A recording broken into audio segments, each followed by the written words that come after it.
Gravação iniciada. Continuando a sessão da tarde do dia 6 de outubro, vamos dar seguimento com a vista em mesa solicitada pela conselheira Edeli, no número 47, de relatoria da conselheira Lívia. Nós estávamos na votação do conhecimento. Doutora Edeli, nesse ponto, ela pediu a vista em mesa. Por favor, doutora Edeli. Então, a conselheira Lívia propõe não conhecer do recurso, porque isso demandaria adentrar o termo de verificação fiscal. Eu acho que, nesse caso, é inevitável por conta do voto condutor do acórdão recorrido. Ele é bem sumário, né, para exclusão da penalidade. Eu já não sei mais onde ele está, tá? Eu vou falar tudo de memória, porque isso aqui é tudo volumes, e eu abri todos esses volumes para poder achar esses documentos. Mas, de memória, ele fala que isso aqui: apesar da extensa justificativa da aplicação da multa qualificada, esta deveu-se à omissão de receita, portanto, no súmula 14. Quando o acórdão recorrido fala isso, apesar de tudo que está no termo de verificação fiscal, eu vou derrubar a multa qualificada, ele traz ele tem a implícita afirmação de que nada daquilo que está no termo é importante. Então, tudo que está no termo passa a ser motivação que pode determinar divergência em face de paradigma. E o paradigma vai dizer que reiteração de depósito bancário cabe multa qualificada. Então, eu entendo caracterizada a divergência.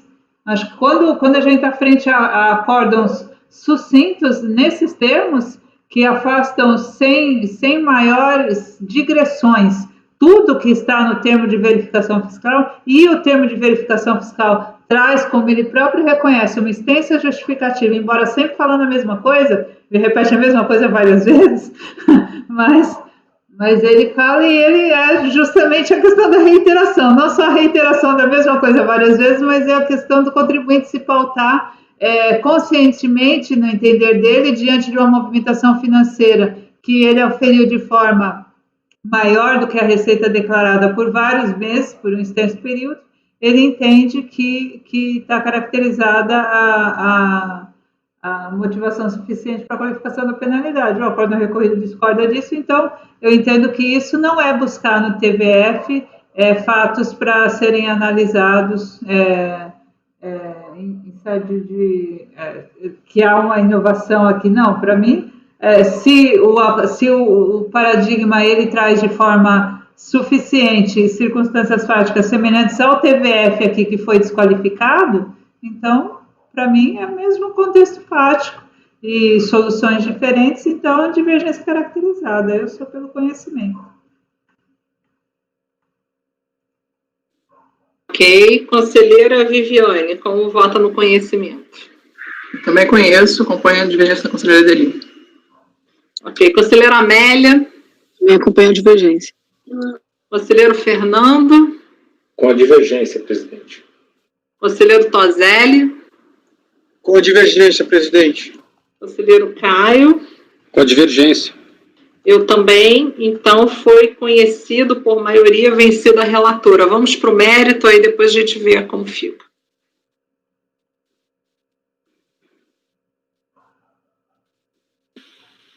Como restei vencida quanto à admissibilidade, passo a analisar o mérito. O mérito consiste em definir se, no caso dos autos, a autoridade fiscal baseou a qualificação da multa na simples apuração de omissão de receita, sendo, portanto, caso de aplicação da súmula CARF 14, ou se foram dadas outras justificativas para a exasperação da penalidade, que efetivamente caracterizariam o dolo do sujeito passivo. Transcrevo aqui o trecho do TVF, folha 937, coloco aqui, né, o TVF está na folha 937 seguinte, auto de infração 998 a 1100, que realmente está difícil de achar nos volumes.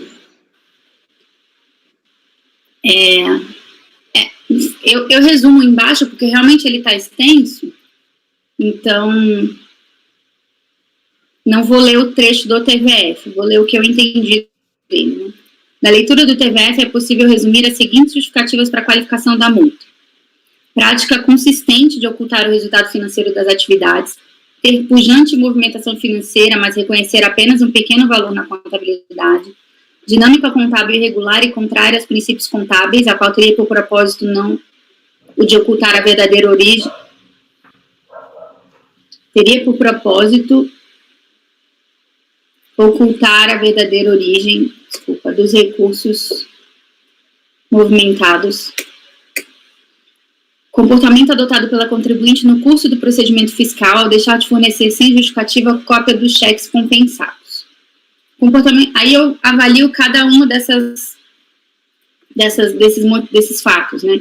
O comportamento do contribuinte no curso do procedimento fiscal, item 4 acima, não pode dar ensejo à qualificação da multa, porque ele é base, se fosse o caso, para embaraço à fiscalização e multa agravada, né? Se fosse o caso. A ocultação do resultado financeiro e a irregularidade na contabilização, item 3, são pressupostos para a tributação das receitas omitidas por presunção, não podendo dar ensejo à exasperação da penalidade. De se notar que a fiscalização, inclusive, confiou na escrituração do sujeito passivo, razão porque lavrou o auto de infração no regime de lucro presumido. Isso significa que não foram apuradas especificamente fraudes na escrituração que levassem a que essa fosse considerada imprestável, já que, nesse caso, o lançamento necessariamente deveria adotar o regime do lucro arbitrário. Sobram, assim, as menções dos primeiros 2 itens acima, isso é, o fato da movimentação financeira ser pujante e de ocultação dos resultados financeiros das atividades ser uma prática consistente. A gente vai entrar de novo na questão de volume e reiteração, né? Esses seriam os indicativos de evidente intuito de fraude, observado o TVF que, diante da magnitude dos valores financeiros movimentados, não há como classificar como não intencional ou fruto de erro a postura adotada. Aí o TVF baseia a qualificação da multa no 44.2 da 9430. Observe que a autoridade atuante não indicou qual dispositivo, de novo, né, da 4502 residir a atuação, e por si só eu entendo que é suficiente para levar ao cancelamento da atuação, isso todos os meus votos eu considero. Observe nesse passo que não apenas não há indicativo do artigo de lei a que a fiscalização se refere, mas também não há nenhuma menção específica aos termos sonegação, fraude ou conluio. Então, eu não consigo nem deduzir se ela está dizendo que é sonegação, que é fraude ou conluio. A fiscalização só fala fato, aplica 44, não diz por quê. Como se não bastasse, essa relatora também tem manifestado seu entendimento de que a conduta que, mesmo que supostamente de forma reiterada, declarar tributos em valor substancialmente menor do que a movimentação financeira, não é por si só causa da qualificação.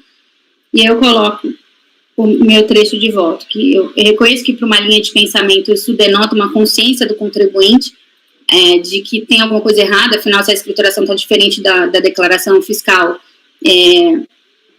alguma coisa está errada aí, mas daí a deduzir que isso seria intencionalmente retardar o conhecimento de ocorrência de fato gerador, que é a definição de sonegação, já é um passo muito além. Acho que tem que ser aí está caracterizada a omissão, mas a omissão tem que ser intencional.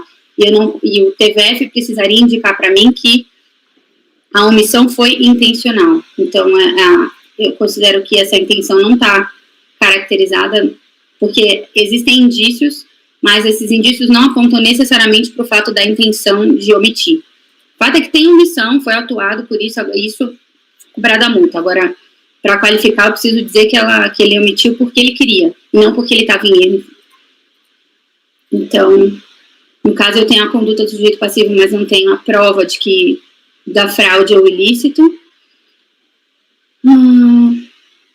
Transcrevo aqui voto do conselheiro Luiz Fabiano, que ele fala que essa fraude, além de tudo, tem que ser uma fraude penal, né, no caso de nota fria, a contabilidade paralela, enfim, esse tipo de ilícito que está sujeito à multa qualificada.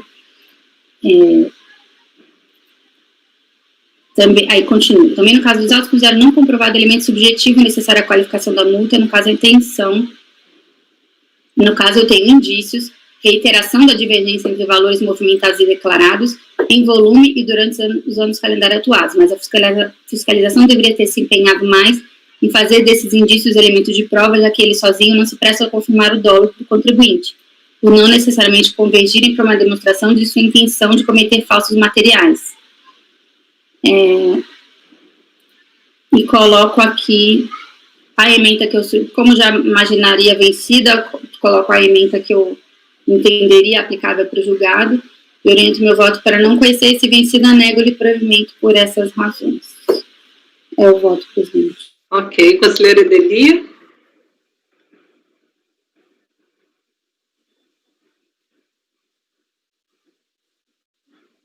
F8. Acompanhe pelas conclusões, razões já são sabidas, né? As várias referências que a conselheira Lívia coloca aí, que eu discordo, e acho que a dificuldade acusatória, acho que o próprio fato da fiscalização não aprofundar para verificar a origem dos depósitos bancários, para trazer o mínimo de evidência da atividade, é que impede ela de classificar em uma das figuras da 4502, né? Quando você... tem alguma coisa muito errada aqui em tudo isso que ele fez, certo? Mas então vamos afunilar essa conduta aí, vamos trazê-la mais próxima da apuração do fato gerador, e aí nós vamos encontrar talvez uma acusação mais precisa para ser feita. Mas para o antes, né, no fato de não ter correlacionado os depósitos bancários com a receita da atividade, vão ter circunstâncias em que a descrição, ainda que não capture em 71, 72 e 73 da 4502, mostra o evidente intuito de fraude desses dispositivos. Aqui, como a superficialidade está anterior, né, nem chego nesse ponto, e não é por essa razão que eu cancelo, não é por falta da indicação dessa precisão na acusação fiscal, mas sim no procedimento investigatório, que eu reputo insuficiente para atribuir aqui a natureza de receitas da atividade sabidamente auferidas e subtraídas das bases tributárias. Então, acompanhe pelas conclusões. Ok, conselheira. Como a senhora vota? Microfone. Esse caso aqui se enquadra mais nos critérios que eu tenho votado para manter a qualificação. Não vou divergir aqui, no caso, para manter. Ok. Conselheira Amélia, como vota? Eu também acho que esse está mais também para manter, então eu acompanho a divergência da Viviane. Ok. Conselheiro Fernando, como vota? Pelas conclusões, presidente, acompanha a relatora. Ok. Conselheiro Tozelli, como vota? Eu acompanho, presidente. Ok. Conselheiro Caio, como vota? Acompanho pelas conclusões. Eu também acompanho a relatora pelas conclusões, mas as minhas conclusões são um pouco... a minha questão é mais a carga fática também. O termo de verificação é nada. Assim, você não consegue... só lá está lá o saldo credor de caixa com a multa de 150. A DRJ Florianópolis, ela passa por cima também no arrazoado, e também ali a gente não consegue identificar. Então, realmente, para mim, faltou essa investigação. Então, eu também voto pelas conclusões. Com a relatora. Então, no caso do conhecimento, foi conhecido por maioria vencida a relatora, a mesma situação, e a questão negou provimento por maioria vencida a conselheira Viviane e conselheira Amélia, e pelas conclusões, doutor Edeli, doutor Fernando, doutor Caio e eu. Então, as conclusões da doutora Edeli, acredito eu, do doutor Fernando, corrijam se eu estiver enganado, e o conselheiro Caio é solo, como é que é? São outros fundamentos. Eu entendo que, exatamente, eu estou indo dentro da minha linha que foi expressa naquele voto, eu entendo que a doutora Lívia tem uma exigência maior da prova concreta. Tá. Okay? Doutor Tozelli acompanhou a relatora, né? Então, realmente, tem que colocar a conclusão vencedora, que foi a da doutora Edel. Não tem maioria, não. Minha é solo, do Caio é solo. Aí a Lívia fica sozinha? Não, a Lívia está com o Tozelli. A Lívia está com o Tozelli, você provavelmente... Eu e o Fernando, Caio e você diferentes. Então, solo. Não deu maioria. Não deu maioria, ok. Fundamentos distintos. Ok, passando agora para o número 63, de relatoria da conselheira Viviane. E aí a gente encerra o dia de hoje, tá?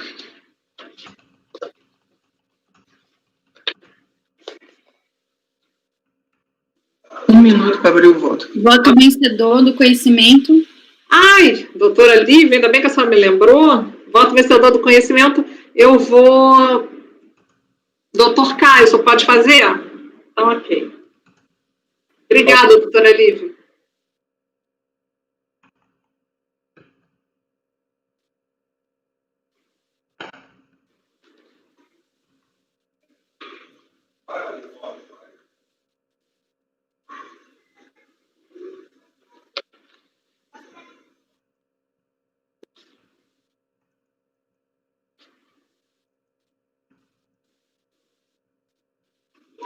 Vamos começar? Pode, quando estiver pronto, pode começar. Sim, que é o recurso especial da Fazenda. O acordo recorrido traz a emenda que eu transcrevo. Ele fala de obrigações de Eletrobras, instituição, compensação, mas a discussão aqui é da multa isolada qualificada, compensação não declarada, aquela questão do artigo 18 da Lei 10.833, né, que trouxe circunstâncias qualificadoras da multa isolada, escolhidas pelo legislador. Então, no caso aqui, o contribuinte protocolou o pedido de restituição, apontando como origem um crédito, então, da obrigações das centrais elétricas, Eletrobras. Nos autos do processo administrativo, o pedido foi indeferido, em razão da administração do referido empréstimo ter sido atribuída à legislação da Eletrobras e não à Secretaria da Receita Federal.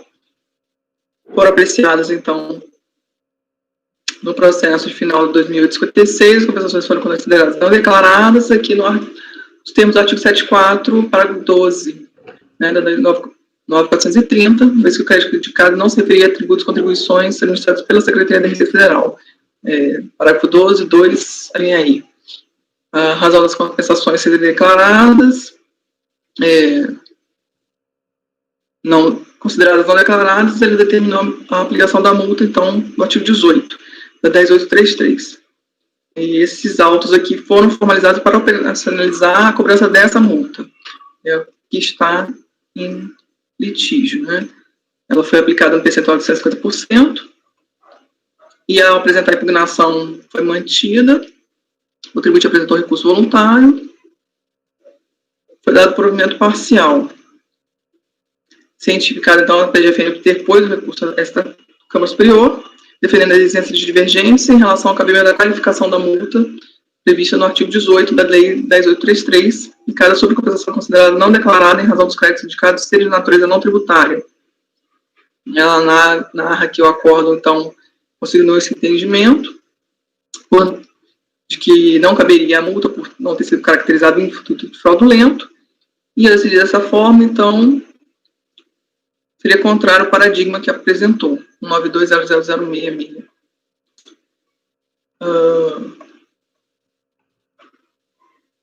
Que fala aqui da compensação, então, que é cabível sobre o valor, se não foi considerado declarado em razão do crédito não ser de natureza tributária, se verificado dentro da instituto de fraude procedente à multa.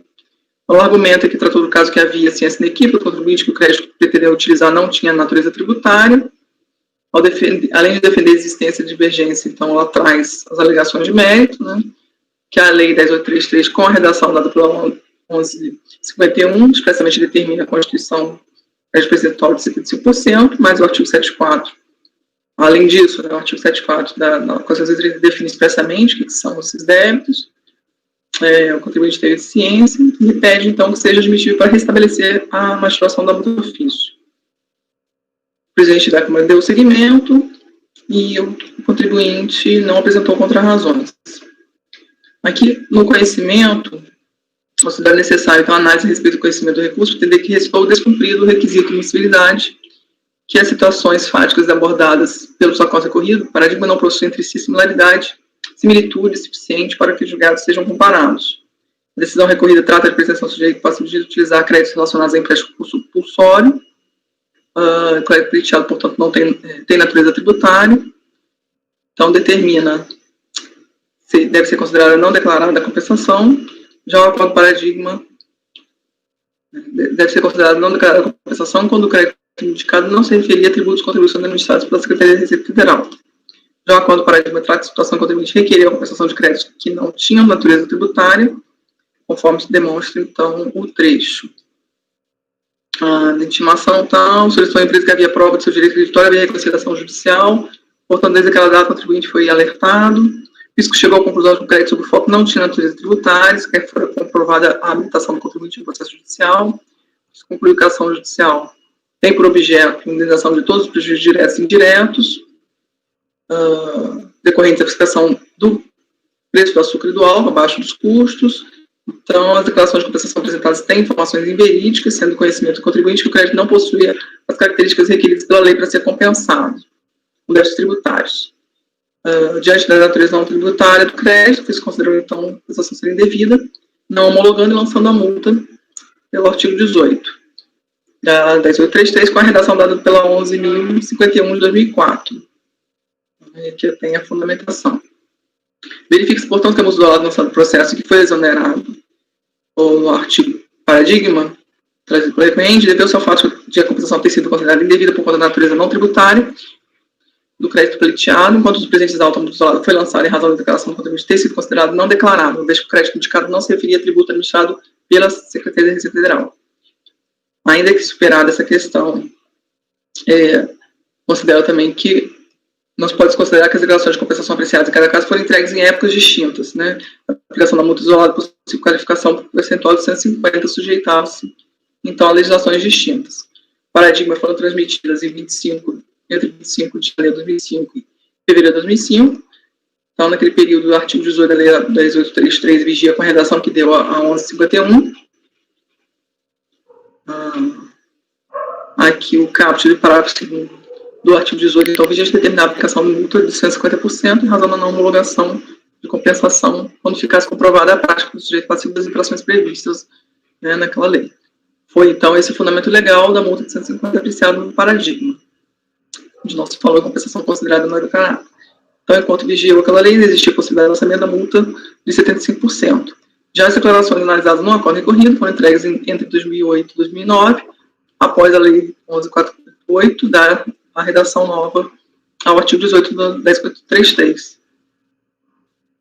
Então, a multa isolada debatida nos presentes autos teve, portanto, lançamento fundamentado no parágrafo 4º, não é exigida, quando a compensação for considerada não declarada nas hipóteses, aplicando-se o percentual previsto da lei, duplicada na forma do parágrafo 1º.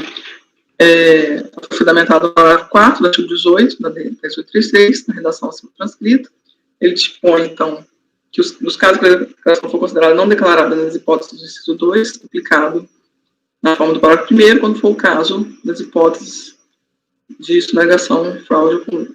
Assim, não é possível comparação entre os julgados para fins de verificação da existência de divergência arguida pelo recorrente, desde que as multas isoladas tratadas em cada caso tiveram fundamentações legais diferentes e as declarações de compensação apreciadas em cada processo foram entregues em épocas distintas, sujeitas a regramento legal diverso. Então, não é possível estabelecer o parâmetro de comparação com a decisão recorrida, tornando-se impossível verificar a existência de divergência e interpretação na legislação tributária. Então, aqui, diante de acabouços jurídicos distintos, né, resta impossibilitada a caracterização da divergência para fins de conhecimento. Nesse sentido, é o voto por não conhecer do recurso. Ok. Conselheira Edeli? Com a relatora, a aplicação da multa nos casos de compensação Eletrobras são circunstâncias fáticas substancialmente distintas dos créditos de natureza não tributária. Certo. Conselheira Lívia? Acompanho. Conselheira Amélia? Relatora. Conselheiro Fernando? Correlatora. Conselheiro Tozelli? Correlatora. Conselheiro Caio? Com a relatora. Eu também. Então, NCU, gente, muito obrigada pelo dia de hoje. Estamos ainda um pouco atrasados, mas tenho certeza que seremos vitoriosos. E agradeço muito a participação no dia de hoje. Amanhã teremos um longo dia pela frente também, e quinta também, e espero que dê tudo certo. Vou interromper, tá? Pode interromper.